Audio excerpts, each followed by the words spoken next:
How to see your Facebook password if you've forgotten it. Hi everyone, welcome back to our channel. Today's video is based on how you can see your Facebook password if you've forgotten it. So if you've forgotten your Facebook password, sometimes what happens is that you might have actually automatically saved it on your Google password manager or on your Google. So what you need to do is, if you have forgotten your password, what you can do is you can go to your settings application, or after that go to Google, which is right at the bottom, and then select the account where you must have actually saved it. After that, go to manage your Google account. Here you'll be able to see all of your information. So swipe towards your left hand side and go to data and privacy and go to security. Over here, scroll down right to the bottom, you'll be able to see password manager over here. So here you can see these are all the apps that I've actually saved the password for.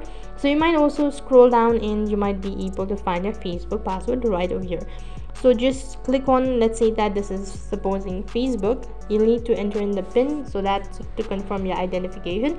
And in order to view your password, click on the I button and you'll be able to see your password.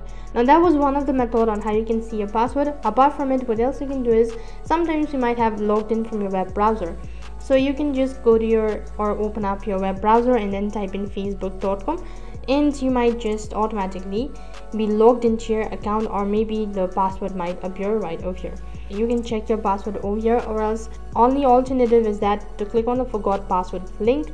After that, you'll need to confirm your identification. For that, you either have to provide in your email address or a mobile number and click on the search button. If the Facebook finds your password, you'll be able to see a verification code. You'll be receiving it through SMS or an email. After that, you need to enter in the verification code and you'll be able to set a new password. Now these are only a few steps on how you can actually see your Facebook password if you've forgotten it.